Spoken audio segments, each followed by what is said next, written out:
Hi అండి, welcome back to my channel Telugu food and fashion. ఈరోజు మీకు ఎంతో టేస్టీ అయిన పాలకోవా బిళ్ళల్ని ఎలా రెడీ చేసుకోవాలో చూపించబోతున్నానండి. చాలా టేస్టీగా ఇంకా ఎంతో ఈజీగా చేసుకోవచ్చండి పాలకోవా అనేది. దానికోసం నేను స్టవ్ మీద బాండి పెట్టుకొని 5 మినిట్స్ హీట్ అయిన తర్వాత 1/2 లీటర్ పాలు అనేది తీసుకుంటున్నానండి. నేను అనేది ఫ్రెష్ పాలనే తీసుకుంటున్నానండి, ప్యాకెట్ మిల్క్ తీసుకోవట్లేదు. 1/2 లీటర్ పాలు అనేది తీసుకున్న తర్వాత ఈ విధంగా ఒక 5 to 10 మినిట్స్ మరిగించిన తర్వాత ఈ విధంగా పొంగు అనేది వస్తుందండి. వచ్చిన తర్వాత ఈ విధంగా కలుపుకుంటున్నానండి. ఎక్కువ శాతం కలుపుకుంటూనే ఉండాలండి, ఎందుకంటే అడుగు మాడిపోతుంది కదండి పాలు, కాబట్టి ఈ విధంగా కలుపుకుంటూ ఉండాలండి.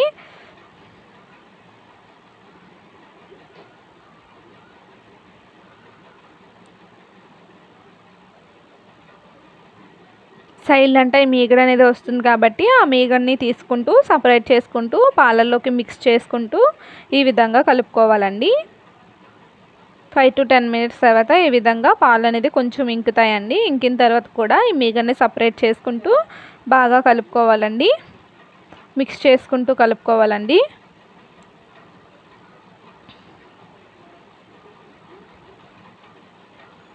ఆ తర్వాత ఒక 5 మినిట్స్ తర్వాత ఈ విధంగా పాలు అనేది కొంచెం ఇంకిపోతాయండి. కొంచెం పాలు అనేది మనకి మిగులుతాయి. 1/2 లీటర్ పాలు తీసుకున్నాం కదండి, 1/2 లీటర్ పాలు అనేది మిగులుతాయండి. ఆ టైంలో నేను 100 గ్రామ్స్ పంచదార అనేది తీసుకుంటున్నానండి. అందులో ఒక 50 గ్రామ్స్ వేసుకుంటున్నానండి. ఇప్పుడు పంచదార అనేది నేను 2 టైమ్స్ వేసుకుంటున్నానండి. ఈ విధంగా ఒక 5 to 10 మినిట్స్ పాలు అనేది మరిగిన తర్వాత ఇంకొక 50 గ్రామ్స్ అనేది తీసుకొని వేసుకుంటున్నానండి. వేసుకున్న తర్వాత బాగా కలుపుకుంటున్నానండి.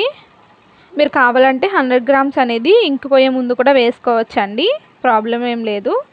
నేనైతే 2 టైమ్స్ తీసుకుంటున్నాను. ఇలా తీసుకున్న తర్వాత ఈ విధంగా మీగడని సపరేట్ చేసుకుంటూ పాలలోకి కలుపుకుంటున్నానండి.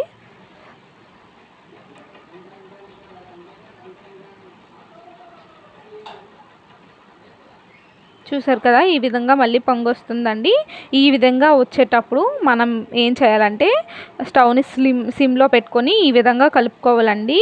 ఈ టైంలో కోవా అనేది మనకి దగ్గర పడడానికి ఉంటుందండి, కాబట్టి అడుగు మాడిపోతుంది. కాబట్టి ఈ విధంగా మిక్స్ చేసుకోవాలండి. మిక్స్ చేసుకుంటూ సిమ్లో పెట్టుకొని కొంచెం హైలో పెట్టుకొని అడ్జస్ట్ చేసుకుంటూ కలుపుకోవాలండి. ఒకసారి చేపెట్టి చూసుకుంటే మిక్స్చర్ అనేది రెడీ అయిపోతుందండి. ఈ టైంలోకి వచ్చినప్పుడు మనం స్టవ్ అనేది ఆఫ్ చేసుకోవచ్చండి.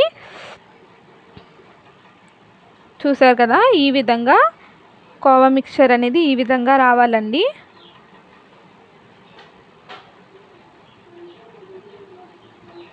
కిందన అడుగు మాడిపోకుండా సిమ్ టు హై అడ్జస్ట్ చేసుకొని ఈ విధంగా మిక్స్ చేసుకొని స్టవ్ ఆఫ్ చేసుకొని బాండి కిందకి దించుకొని ఫ్యాన్ కింద పెట్టుకొని ఈ విధంగా కలుపుకోవాలండి. వదిలేకుండా ఈ విధంగా కలుపుకోవాలి.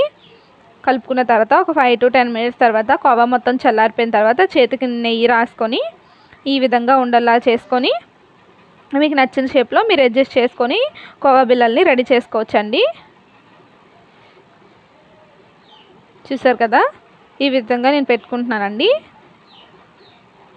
ఇలా రౌండ్ షేప్లో కానీ తిన్నం షేప్లో కానీ మీకు నచ్చిన షేప్లో మీరు పెట్టుకోవచ్చండి. మొత్తం కోవా బిళ్ళలు మొత్తం ఇలానే రెడీ చేసుకుంటున్నానండి. చూసారు కదా, ఈ విధంగా ఇదొక మోడల్, ఇంకొక మోడల్, అలాగా 3-4 మోడల్స్ అనేది పెట్టుకుంటున్నానండి నేనైతే.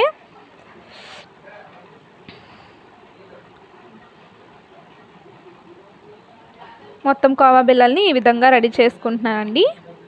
రెడీ చేసుకొని ఒక ప్లేట్లోకి తీసి సర్వ్ చేసుకోవడమేనండి, అంతే అండి. నేను తీసుకున్న 1/2 లీటర్ పాలకి ఒక 10 to 15 కోవా బిళ్ళలు అనేవి అయ్యాయండి. ఎంతో టేస్టీగా ఇంకా ఎంతో ఈజీగా కోవా బిళ్ళలు అనేది రెడీ చేసుకోవచ్చు కదండి. మీరు కూడా ఇంట్లో ట్రై చేయండి, ఎలా ఉందో నాకు చెప్పండి. ఎంతో టేస్టీ అయిన కోవా బిళ్ళలు అనేది రెడీ అయిపోయాయండి. మీరు కూడా ట్రై చేసి ఎలా ఉందో చెప్పండి. Thank you for watching.